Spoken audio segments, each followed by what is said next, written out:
On a fiery episode of The View, the co-hosts didn't hold back as they dove into a heated debate about the ongoing concerns surrounding President Biden's cognitive health and whether former President Donald Trump deserves equal scrutiny.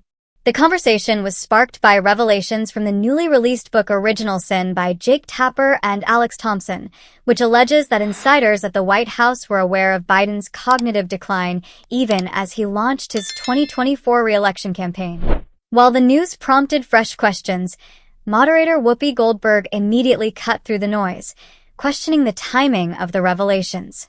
"Why is this important to know now?" she asked, pointing out that there are much bigger issues currently at hand. Joy Behar jumped in with her signature fire, redirecting the conversation toward what she called Trump's atrocities. Without hesitation, she rattled off a list of policy moves and decisions she believes are more pressing than rehashing Biden's mental state. Among the issues she cited: cuts to Medicaid, reductions in cancer research funding, slashes caused by tariff policies, dismantling of humanitarian aid through USAID, erosion of due process, and even threats to end birthright citizenship. "This is what we should be concerned about," Behar declared passionately. Her tone reflected frustration with a disproportionate focus on Biden while, in her view, Trump's actions go underreported or excused.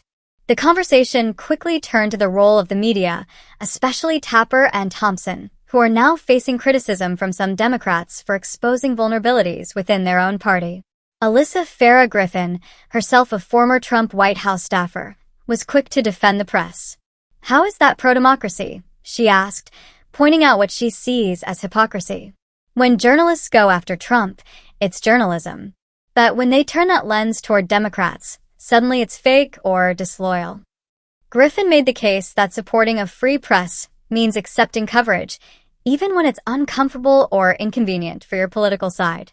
Meanwhile, Sunny Hostin took aim at former Trump officials who stayed silent while serving under his administration but later profited from tell-all books.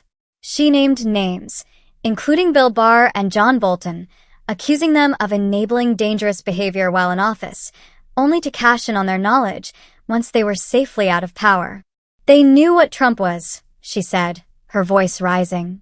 "They knew how he was conducting himself as president, and they said nothing until it was time to sell a book." As the conversation grew more passionate, the co-hosts began speaking over one another, underscoring just how emotionally charged this topic has become. While they may have disagreed on the details, the central question remained clear. Why are we so focused on Biden's stumbles while largely ignoring Trump's ongoing influence and the legacy of his administration? In an election season already packed with drama and division, The View reminded its audience that the bigger picture sometimes gets lost in the headlines, and it's worth looking at all sides with the same critical lens.